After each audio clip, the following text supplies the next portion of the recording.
All right. You need a little selfie mode on you.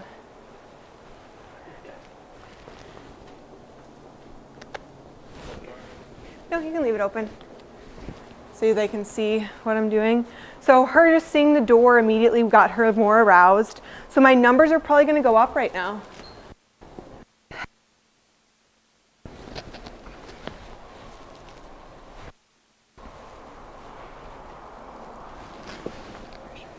Good.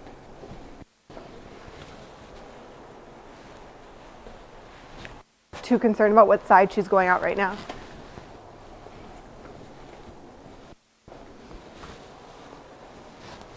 I did dial from 16 there. She's just used to being impulsive. Good. Good.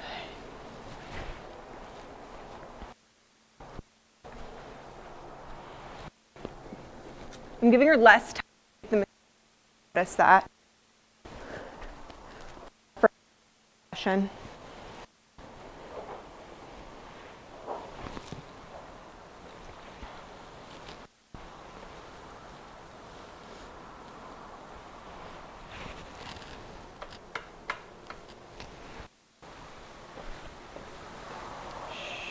No stim there, just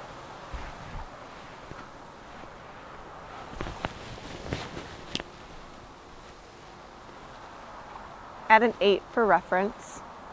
I think it was a 2 to 4 in there, so about double where we were.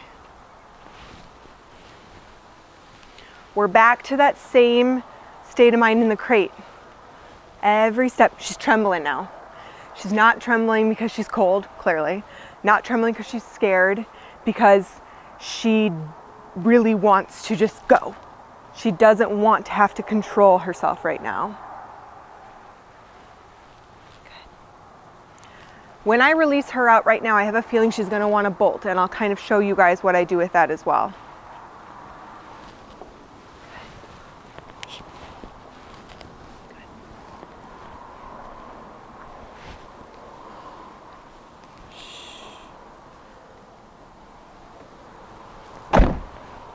Notice how when I released her out, I also did like a softer break. I still gave her the body language to make sure it's very clear, but not as explosive and like, bah, as I did when we were in there, because I know that this immediately puts her onto like, let's go mode, let's go. There's leaves, it's windy. We're gonna have plenty of examples of leaves right about now. So again, I don't care about obedience right now. I'm just gonna start moving with her.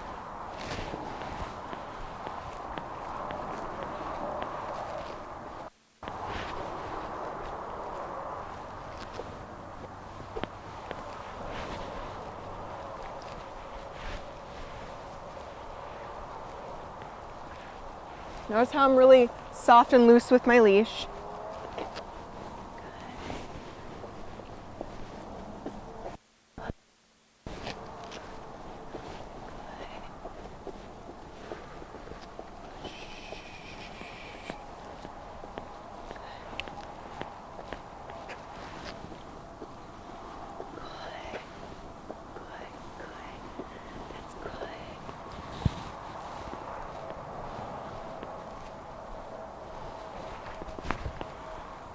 Letting her make decisions. I'm being strategic about when I start to introduce my pressure.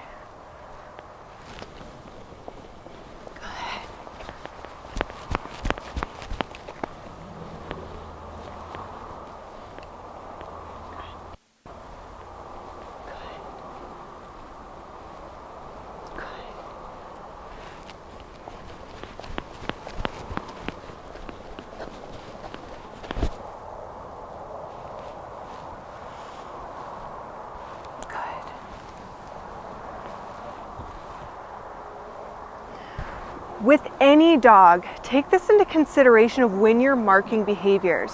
I could have shaped that sit, and with most dogs, it's windy, we would have immediately just said good, but she's looking all over the place. I can't tell a deaf dog good when they're not looking at me.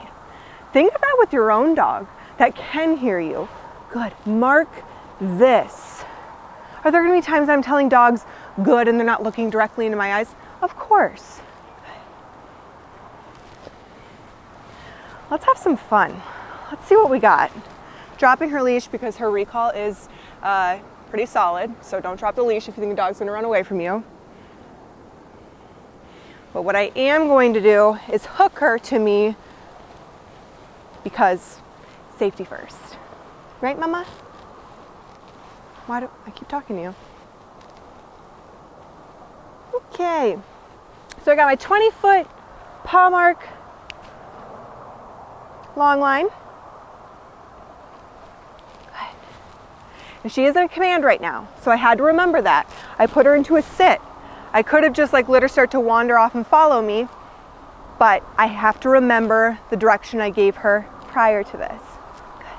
I'm gonna release her out and I'm gonna start to agree and disagree with behaviors. So this might just look kind of like, what the heck is she doing? And yeah, that's kind of how this kind of process is it's not like, when you're recalling your dog, do this, then do this. It's, let's just see what me and the dog need to do, right? I'm just gonna move and agree and disagree with behaviors. If she gets way too far ahead of me, I am going to do low stim to get her to get into a follower mode.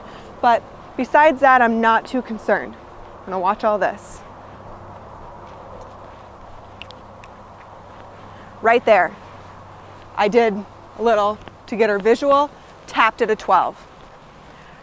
Is it because she wants to chase a leaf? No, it's because of the continuous fixation that causes her and the uncomfortability it causes, little leash guides, her and her owner. She probably loves it, but it's not serving her state of mind. And it causes her owner to be exhausted. And it's okay to disagree with things with your dog that causes you discomfort. It's okay, even if your dog loves it. Find other things they love. If you are like drained by one of your dog's behaviors, you do not have to allow it, no matter if people tell you do. You don't.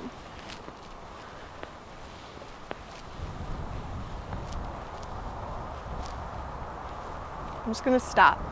I'm guessing she'll probably offer me some sort of command, but I want to give her enough time to just get disconnected.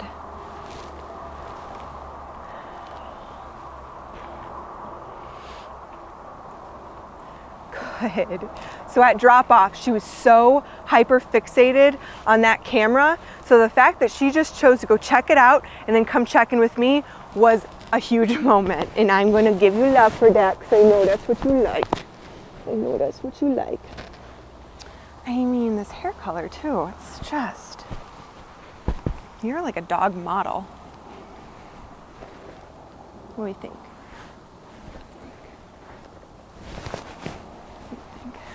So something Hazel does that Casey and I just like figured out, obviously because she just got here, is she can't hear us when we come in. So like usually we go into the kennel room and the dogs hear us, so they immediately sit up and they're awake. Hazel doesn't. So like Casey came in this morning, he's like, oh my gosh, I forgot to tell you, like it was kind of creepy because I went down last night for the last outs and like Hazel's just laying there like on her side, like completely knocked out. He's like, I was like afraid she wasn't breathing. So I got to experience it this morning and she is just conked out, but she's breathing. But then poor thing, once she starts like feeling and seeing movement, she like startles herself. We're learning all the things. Yeah, all the things. So reality of sessions is I do a lot of this. So like where I might share once in a while a 2-minute session, we're cutting out all of this. But this stuff is where the magic happens. It's kind of like the rest in between your reps at the gym. It's like it's necessary, but no one likes to see the rest. Like the rest isn't what you show off. It's the look how much I'm squatting on my back. But this kind of stuff is truly necessary to get to the end result of anything that it is you're looking to accomplish. So we do a lot of this. That's where duration with place comes into play, all of those types of things. So you're probably gonna see more and more in these videos, a little bit of this, and this is where you'll get me just chattering because I don't do good with awkward silence. Let's just start moving again.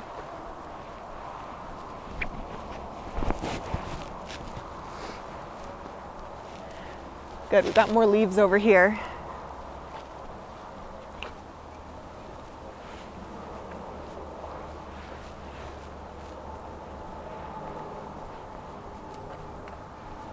It's not that I want her to be afraid to go at leaves or anything like that, and she's not. I just want her to be less impulsive about that decision. So that's why I have to set it up to be able to make an example out of it. Good, mama. Good.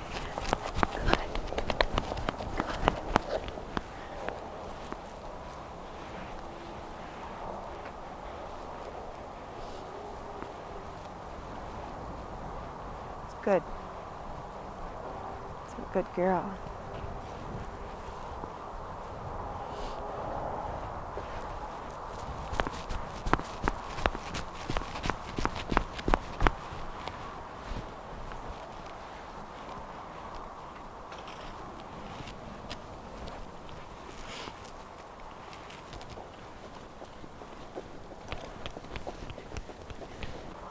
Girl.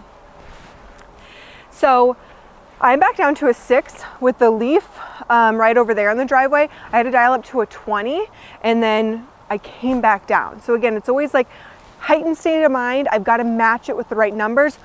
More calm, lower state of mind, more at ease, my numbers are going to be lower. Okay. Gosh, she's cute. You're cute. You're cute. Let's head up the driveway a little bit. Make sure Mr. Casey gets his exercise and following us. Welcome to the K9 compound. Nothing here.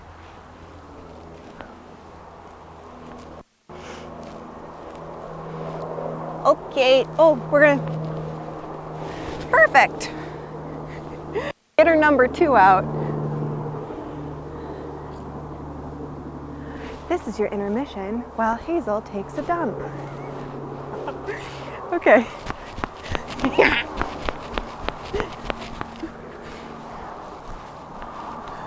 The funny thing about this is some of like the in-between stuff, people are gonna think like, oh, she's acting. It's like, no, this is me. This is me. I didn't even have to stim there. That was all you! Wow. She's thinking about it. Okay. Come on, wind tunnel. Leash pressure. She's following you because she got a visual. Oh, there we go. I'm going to use you. I'm going to walk towards you again and let her have you as her visual and practice the towards me. So just start moving back slowly. She might not even do it. Right. I'm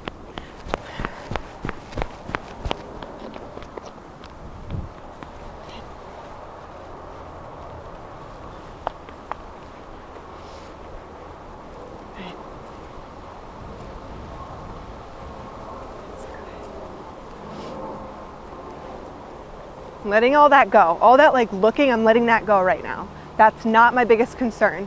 I could do micromanage everything right now, but I want to address start out here and kind of let her process and think through that.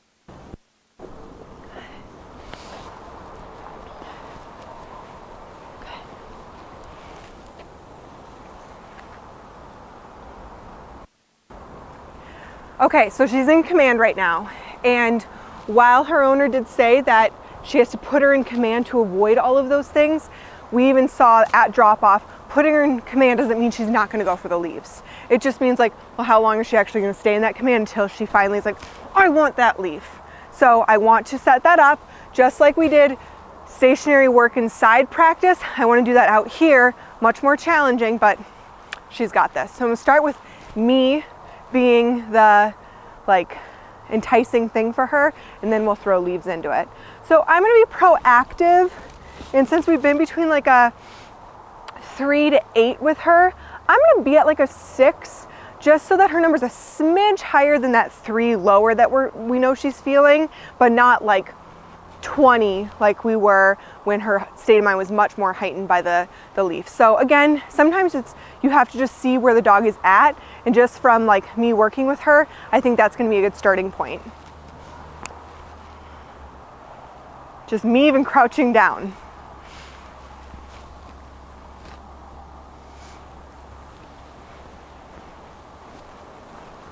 I'll do this a lot with every single dog.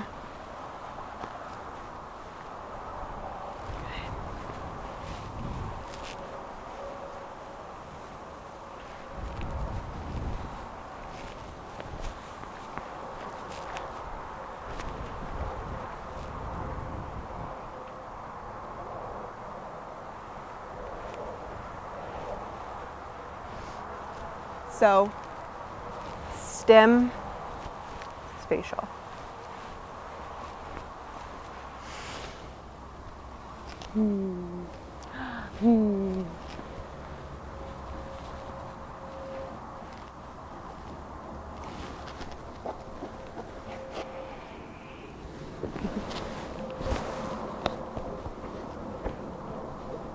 How many times have we snuggled today?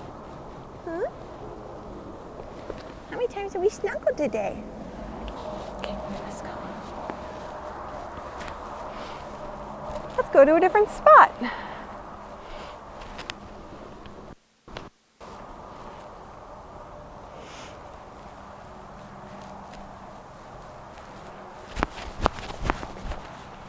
The sun.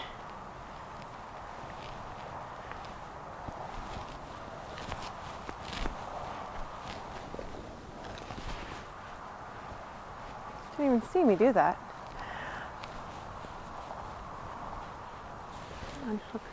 Got to unhook her for a second to go grab my pile of leaves.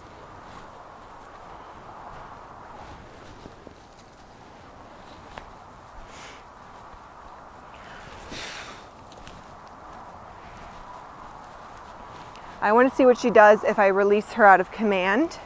I'm going to get a little bit closer to her to do so. And just, she might be awkward right now and be like, wait, am I out of command? Am I not? I'll give her a little clarity if she needs it that she is, but I want to just see if she's going to go for the leaves.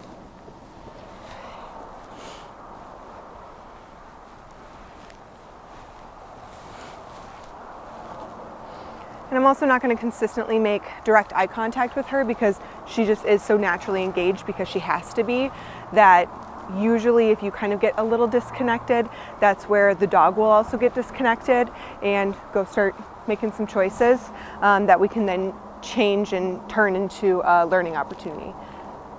Of course, the wind now dies down when we need it to be busy.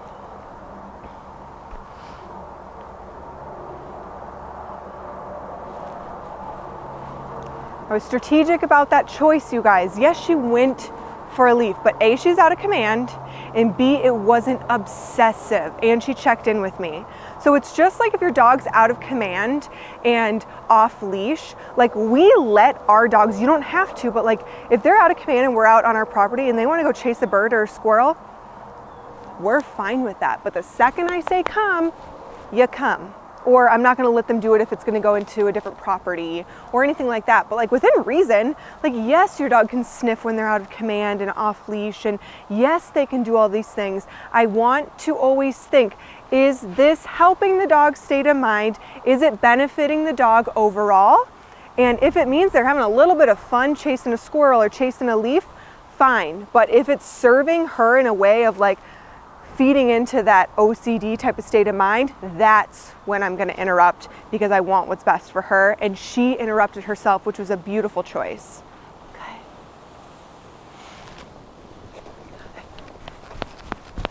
All right, just do a little bit more follow work and then end on a successful note with her. She's doing so good. Like this is basically shaping into a heel before our eyes. She's thinking, again, letting her make choices.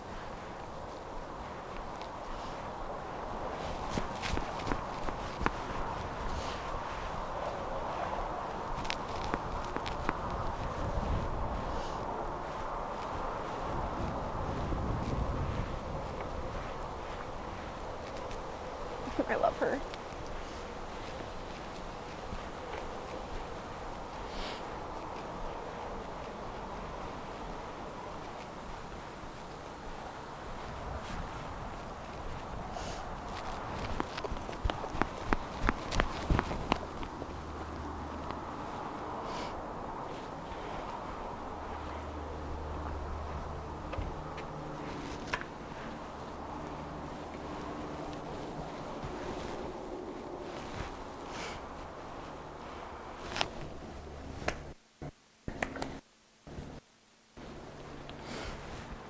Let's get Mr. Casey in here. Okay. You got your poo-poos out. All right. Off leash into the kennel. So I'm going to use a ton more spatial pressure here, of course.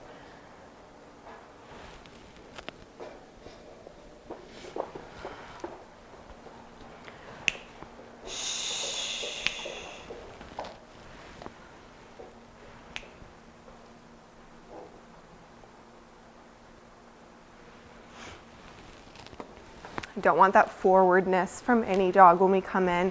I don't care if Peyton's in a sit right now, but she does have the tendency to think like, well, you're in here, it must be about Peyton. She's the dog that out of all of them definitely does that the most. So no big deal. We're just gonna let her know like, that forwardness isn't what we're gonna agree with, and we move on. She just got tons and tons of work today. Whenever I come back in from a session, I do tend to do just a couple of kennel drills, just because I like to make sure that for my own peace of mind, I am not just putting the dog into the crate and checking the box of like, okay, session done. I want to make sure like, did I miss any potential opportunities to teach? And while that can make my days very mentally draining and exhausting, I know at the end of the day, I can like look in the mirror and think I gave the dogs my best.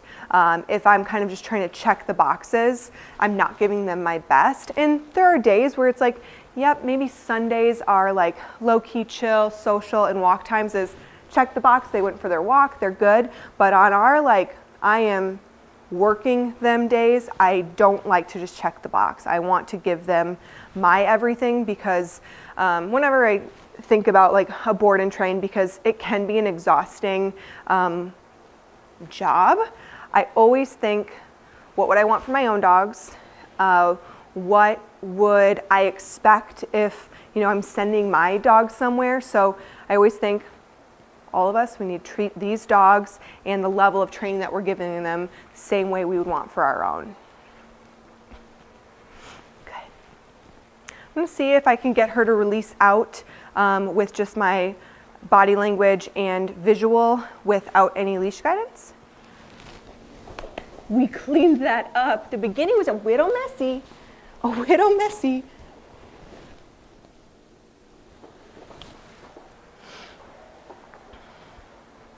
Good. So even taking off collars and leashes is a training opportunity. Casey, why don't you come down? I'll kind of move off to the side a little bit so they can kind of see like the full thing. Again, this is a safe dog. Any dog can bite, but I am not concerned with me having my hands. Of course, she's laying on them. So I look for, we got this one, which is the long line, off first. We've got lots of hair, Mama. Let's get that out from under you. Okay, that one's off. Again, taking off leashes is not an invitation to get super impulsive. Come on, Mama. There we go. And typically at the end of the session, if we're staying in here, I will leave the dog's e-collar on them just for a little bit of time in case like training off the session being done encourages them to want to be like, okay, well, am I coming out again? Because usually what will happen is they get like a little bit of a burst of energy and then crash. Olive is a great example of that because she's like totally passed out right now. But when we got back from our walk, she was like standing up the second Casey would walk past her and things like that because he had just been working with her, and like those feel good feelings of like, ooh, that was fun, come back, but then they kind of crash. So just gonna shut the crate door. Agree with her and let her decompress and sleep on that until our next session. So I always kind of think pair your active sessions with your dogs with downtime and duration time on either side. So eventually we'll turn this into like our group durations with all the dogs. They're not all ready for that yet, but it's always like downtime, active time, downtime. Sandwich that active time with your downtime so they can A, get into the right headspace, but also kind of like resonate on the session they just had. And every single time, yes, dogs have their off days, but every time, I swear, 99.9% of the time, the dogs come out for their next session to do that, and things are so much cleaner. It's just like, bam, we're doing awesome. They remember it because they had time to decompress. So hope this was helpful. This was a little bit more of just like, let's see what the dog gives us type of session. Yes, I wanted to make sure that I got our follow, but that stuff's gonna be easy with her. It's all about where her headspace is at, and I think she did pretty dang good. So again, I hope you guys like this, and talk to you soon. Okay.